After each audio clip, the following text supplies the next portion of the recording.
Looking for a fun and informative podcast all about training working dogs? Look no further than the LWDG Pod Dog. This weekly show is hosted by me, Jo Perrott, founder of the Ladies Working Dog Group, and I chat to experienced trainers and experts in the field who will give you helpful tips and advice. Whether you're just getting started or you've been working with dogs for years, this podcast will have something for you. So pull up a chair, pour yourself a cup of coffee, and tune in to LWDG Pod Dog. Let us help you build a better bond with your best friend. Hello and welcome to another episode of LWDG Pod Dog. Joining me for this week's Pod Dog episode is no other than the amazing LWDG Group expert Claire Denyer. How are you, Claire? I am very well, Jo. Thank you. How are you? I am awesome and all the better for speaking to you. I love our little chats. I love our little podcast episodes. Tonight we're going to be talking about how to reset when things go wrong. So the idea of this podcast came about you sharing wonderfully in our group, as you always do, some beautiful videos about how you reset your dogs. And there was such a huge amount of people, including myself, who were like, oh my God, thank you so much for that. We're all so used to seeing it going right. Yeah. And very few people sharing with us when it goes wrong. So let's start with what is resetting? Yeah, so for me, when I talk to my clients about resetting or when I'm training my own dogs and I reset them, it usually comes about because I'm doing an exercise with the dog and maybe things aren't going 100% brilliantly. And it happens. Dogs are not robots. So, it's very normal for things to maybe not go quite right all the time. So my kind of train of thought on it is if something goes wrong twice, I will literally take a step back, reassess the situation and reset the dog. And when I do that, I actually look at the exercise that I'm doing and I will change something so that the thing that has gone wrong doesn't become a habit, because obviously that's how habits are formed, when something goes wrong and it's repeated over and over. So if something goes wrong in my training and I can see there's a pattern with what's happening, by resetting the dog and changing something about the exercise, I can prevent that unwanted pattern of behaviour from becoming a habit. What you say there makes perfect sense, because I know I can put my hand up and basically say I tend to do it where something's going wrong and we'll try the same thing again, and then it goes wrong and we try the same thing again. And like you said, not only is it a pattern of behaviour for the dog, but it's almost a pattern of behaviour for us, isn't it? We just keep doing the same thing and expect a different result, and apparently that is the sign of insanity. But we all do it. So for you, how do you know when to just consistently do what you were doing, or when to reset? Is there you said about the 2 times you'll reset, but if for example, you're doing something right, what happens then? Yeah, so it might be that perhaps, so when I'm training a dog, there's training something, teaching something, and then there's proofing that training, and then there's stretching the dog. And for me, I also then test the dog to see if everything I've trained has worked. So for me, the usual time that I see things start to go wrong is if we're either moving on with an exercise, so typically making it slightly harder, changing something about it. Maybe we've increased the distance, maybe the distractions around are greater, or when we're stretching the dog, so maybe it's technically the same exercise, but we're adding a difficulty to it. So that's stretching the dog. That's usually when I see resetting being required. So it might be that the dog's just not quite ready for that stretch yet. And so I've done something and, quite often it's not gone terribly wrong, but something's gone wrong. And I thought, okay, I'm not quite happy about that. So I will generally have another try and see if it goes better that time. And if it goes wrong again, then it is taking a back seat and going, okay, was something not right about the way I was handling that? Or is the dog confused or not understanding? Have I made this too difficult?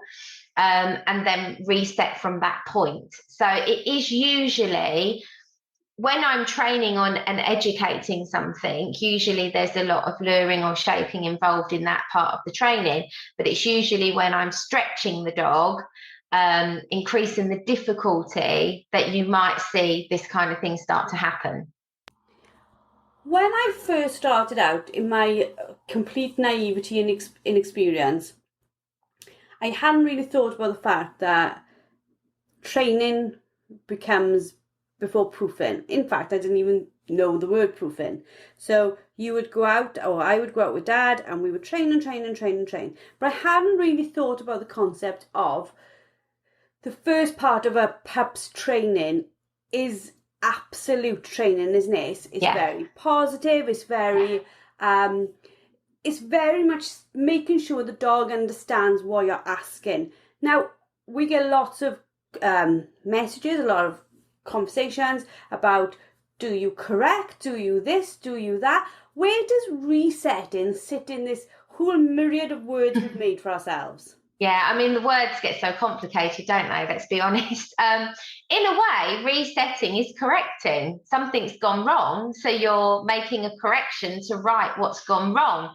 So in a way, but I think because of people's perception of what correction means, I have no issue with saying, oh, I'm correcting this, it went wrong.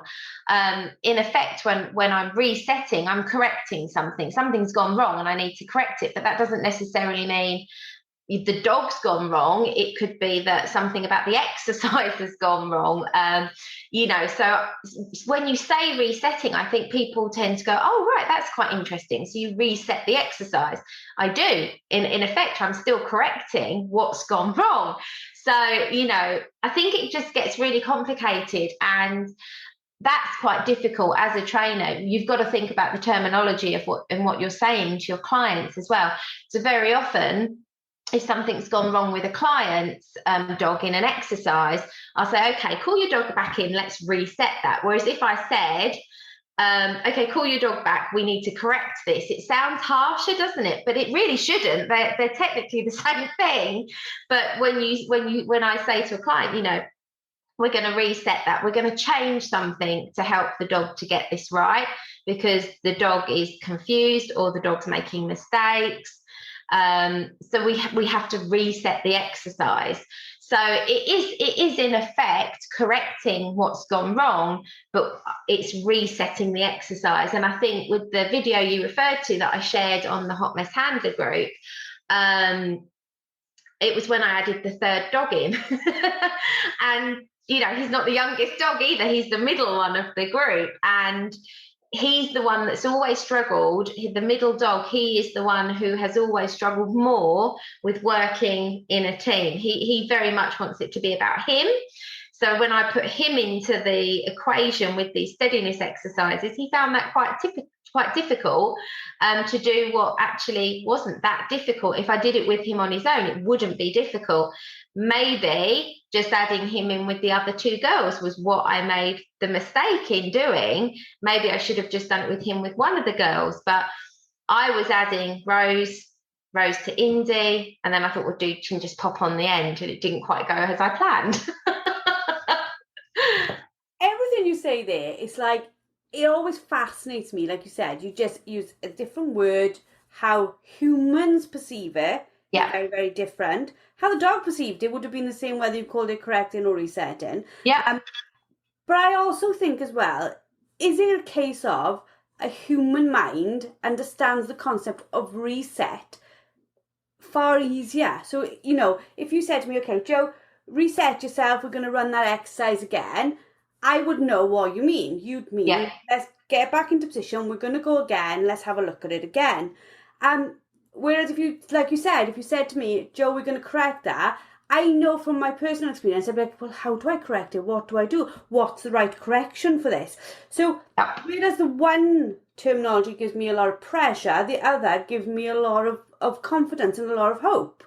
Absolutely. And the thing is, when we're training a dog, if we feel confused, then there's no hope for the dog. We have to feel confident in what we're doing. So if for you, if I was to say to you, right, we're going to reset that exercise, you wouldn't even give it a second thought. You'd just be like, okay, call the dog in, we're going to start again. You wouldn't even think about it. Whereas if I said, right, we need to correct that, that didn't go well, did it? You might be thinking, oh, what did I do wrong? Or what did the dog do wrong? So, and it's this terminology. And I just think it's really good sometimes to just explain what we mean by these things so that people don't misunderstand it. And I was quite overwhelmed actually by how many people appreciated that video. To me, it was just like, well, this is interesting. People are going to see how to stretch their dogs, but also how to reset when things go wrong. And I didn't expect it to get I didn't expect so many people to kind of get something out of it. And if you think about it, I sort of, when I'm talking to you now, had you wrote, this is a video about me correcting my dog. Yeah. Again, like, not to keep on the same point, but I think there would have been a different response. Everybody loves you, everybody knows that when you correct in a beautiful way. It's never harsh, it's never abusive, it's never emotionally stressful.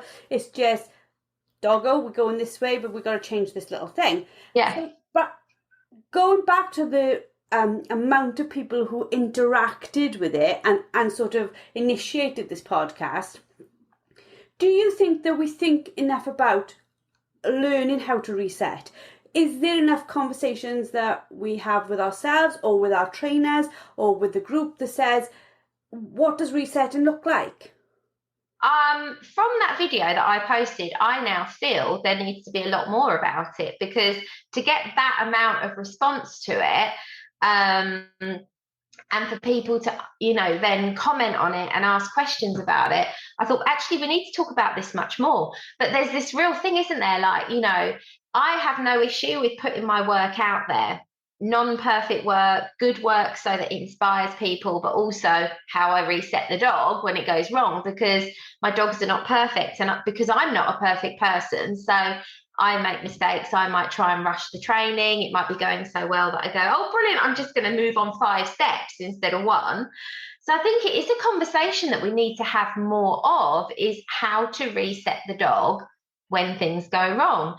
And because we can really knock the dog's confidence if we keep on pushing to try and do something that's going wrong, or we can form bad habits, or we can get frustrated. So there's so many things that make you think actually stopping and resetting is really important, because it will prevent so many other things from happening. For me, of all those things you mentioned, I know with me that before I spent a lot of time talking to you wonderful trainers, I still get it now. It's frustration. But at the beginning of my training, I think it was more because Dad, God rest his soul, he had a trial mindset. And for his trialing, it looked a perfect way and it looked a set way. So it didn't really vary on what that looked like. The delivery was straight in front of you, sit down, look up at you, give to hand. It was, Dad never said to me, well, Jo, really, they can't just stand next to you and deliver. I didn't even know that was an option. Not even an option. So this concept of us doing the same thing, is it a case of we always see this perfect, like if you look through Instagram and everything, the deliveries, for example, because we were just chatting about that, they all look like that. They all come in, they all sit down, they all look lovingly in your eyes. So for a newbie or a novice, you're like, why can I not get that? Yeah.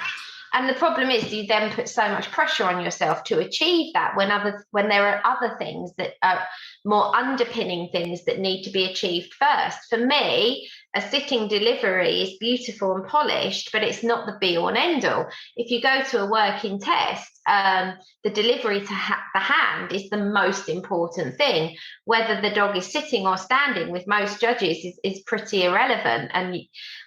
But it looks really polished to have that. But the problem is, if you're working with a dog who maybe is still developing even a nice retrieve, and you're trying to build pace and drive, if you start faffing around too much with that sitting, hold and delivery at a certain point, you could really squash the dog's desire to retrieve, full stop. So, it's always, okay, what is the purpose of this exercise? What am I trying to achieve? and am I achieving it? And if I'm not, what do I need to change? So reset and rethink to achieve what I'm trying to achieve. I was saying this to a client the other day. We were doing an exercise, and I can't remember what it was, but it was this week. So goldfish brain, can't remember. And she asked me a question about, and it was to do with delivery. And I said, the purpose of this exercise is for the dog to learn to do X, Y, and Z. So if the dog does X, Y, and Z, and then let's just say doesn't give you a perfect sitting delivery, but we failed to acknowledge to the dog that X, Y, and Z is correct, we failed the dog, because that's what we're working on. So I think we always have to break our training down in those early stages and say, what am I trying to achieve from this exercise, and make sure that's what you're achieving. And that's a massively valid point, isn't it? So, for example, if we'll stay on the retrieve and sitting around looking wonderful, right? Yeah. It is very easy for a handler to ignore the fact that the dog sat perfectly by your side, went on command, didn't run in, went flat out, got the dummy, brought it straight back to you. We forgot those X, Y, and Zs, haven't we? Because we're like, what's going on at the end? And that's, like you said, that's when we get dogs who are a little bit like, well, why am I even going to bother? Because I did all that and there was no reward for the good stuff I did. Absolutely. And that's why I like, I describe it as separate the retrieve out. Look at the different parts like a jigsaw puzzle, and then you put them together. So I will work on the hold and delivery completely independently of working on the steadiness to the retrieve and working on the return of the retrieve. And then it all just comes together. It does just slot together like a jigsaw puzzle. But, if I'm working on, right, I want a really straight line on that blind retrieve, and this is what I want to achieve from that. And then the dog comes in and gives me a standing delivery. I'm not going to be sad about that, because it's like, well, I've just got my beautiful straight line on that blind retrieve. So we have to be careful that we don't knock the dog's confidence and get frustrated over things that actually aren't the purpose of that exercise. It's really important. And when we talk about resetting and the importance of it, us having a little bit of flexibility by bringing the dog back and then having a little think about how we can reset in a way that the dog might understand better, this starts giving us a little bit more I'm trying to think of what the word is, but it's more on us, isn't it? Whereas for a novice it might think the dog's doing it wrong, this becomes, well, hold on, as a trainer, what can I do to ensure the dog's success? Definitely. And you see it a lot when people are building distance into their retrieves, or maybe a natural barrier has become suddenly there that they haven't trained for, and the dog doesn't understand to cross that natural barrier because they haven't trained for it. But a handler might stand there just thinking, well, why is the dog not going out? So in that example, if I was in that situation with a dog and I'd sent the dog on a retrieve and maybe they came across a natural barrier that they weren't used to and they were struggling to understand that, I'd bring the dog back. I would walk out and do that as a memory retrieve. So I'd walk the dog through the natural barrier, put the dummy the other side, bring the dog back to build the dog's confidence in crossing that natural barrier. There's no point just standing there, keep shouting back, back, back, and the dog running up and down like a loon from side to side, going, I don't know where you want me to go. We have to help the dog. So resetting the exercise and doing something to educate the dog is super important. If you think about it, as our conversation goes on, every time we blow the stop whistle and go, we basically reset, don't we? Stop is stop. Yeah. And we're now going to either continue. Yeah. It's not so much of a reset, or we're going to change the training purpose. So if I'm hunting you and then I stop you and then I ask you to recall, now the stop was the reset. We're going to go again. As I talked to you about it, I think, why have I not thought about it more? Why do you think it is that handlers don't actually think about exactly what it is they're doing? I think actually handlers tend to overthink it. I think that's exactly what it is we just seem to think that the dogs can read our minds sometimes, and they can't read our minds, and we don't put things into context. So if, for instance, you've trained the stop whistle in a certain, let's just take, because you mentioned the stop whistle, we'll take that as an example. You might have taught your dog to stop on the whistle on recall. You might have taught them to stop on the whistle in a heel position. But that doesn't mean the dog understands that when you stop them when they're running toward something, they don't understand that context yet. So dogs don't tend to generalize brilliantly. And I think as humans, we forget that dogs don't generalize brilliantly. So we have to make sure that we're not expecting the dog to generalize things and read our minds and just be robotic if we haven't prepared them for those situations. So I think that's what it is. I think it's just that we go, well, I've taught you the stop whistle. You know what the stop whistle is, but actually we might not have ever taught the dog to stop on the way out. We've only taught it on recall or in the heel position. So it's like, well, actually, I've just asked the dog for something completely new. They don't understand that scenario and that situation. So I think that's what it comes down to. When you guys introduced my mind to the concept of the fact that dog can't generalize, as always, I'm an avid listener. I might not be brilliant at putting it into action, but I listen and I learn.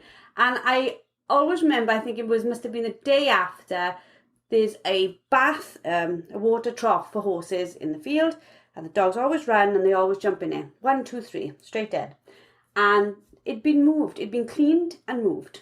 And they literally went up to it and had a drink. And I thought, why is it when it was up there for months from the summer, in the summer they must have been jumping in because it was warm, then it just became a habit. And now because it literally moved like 400 yards down the fence, nobody wanted to go in. And I thought, that will remind me forever about the fact that they don't generalise. There was no reason to jump in it again. But isn't that fascinating that, again, like you said, we don't think about environmental changes or different situations affecting their ability to understand what we want. Absolutely. You know, it's like with the stop whistle, if you think about it, a lot of the time when people train the stop whistle, the dog is right next to them. And then the most common question is, why won't my dog stop away from me?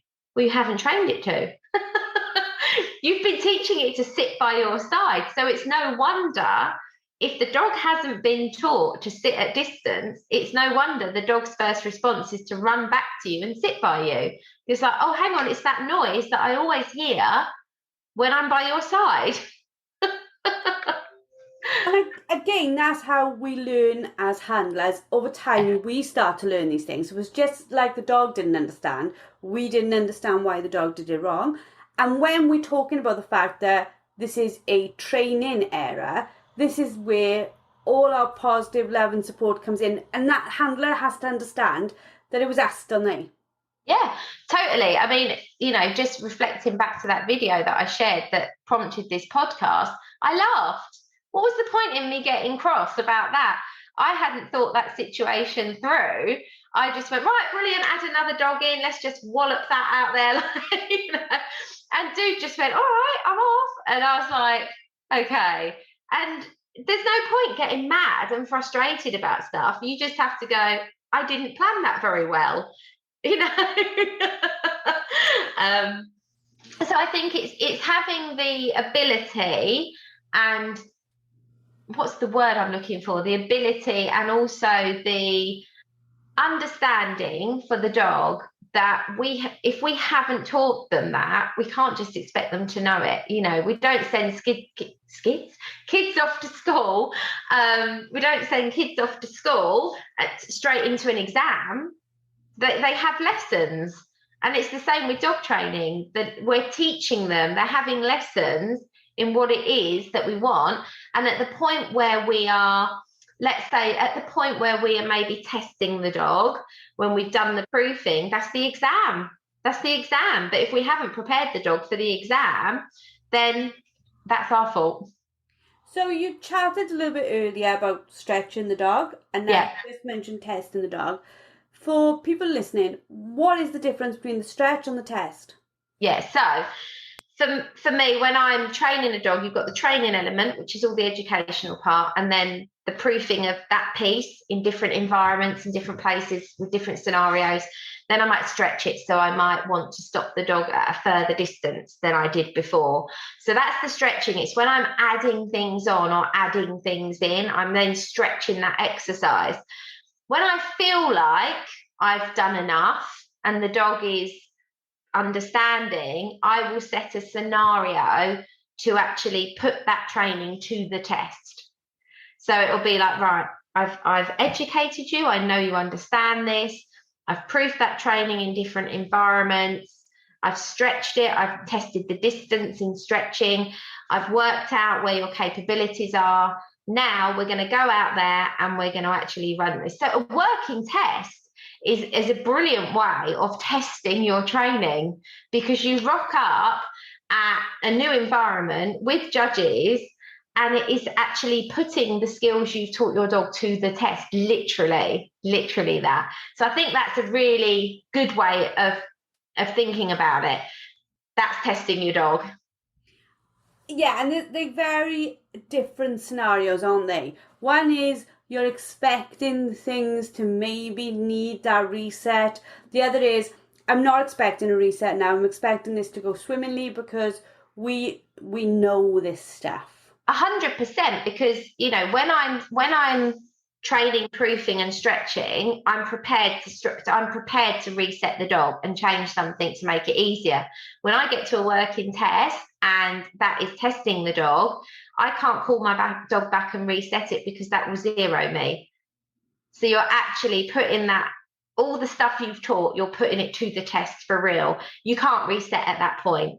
It is what it is. Last night in our dog and deck, we spoke at length about the differences in the working tests, and we had an absolute ball. There were so many good stories of spaniels and labs and HPRs doing wonderful and nerves.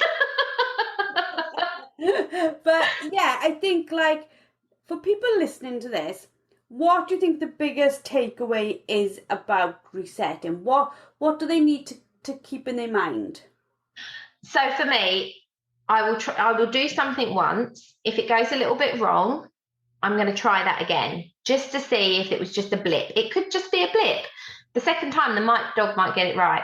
If something has gone wrong twice, change something. Be prepared to put your thinking cap on, have a think about your handling, have a think about the exercise and the dog's capability, and be prepared at that point to reset something and change something to give your dog the biggest chance of success to build their confidence. Because if the dog keeps getting it wrong, they're going to start to lose confidence, and then all your hard work starts to be really challenged, because the dog might stop trusting you. It might not believe you anymore.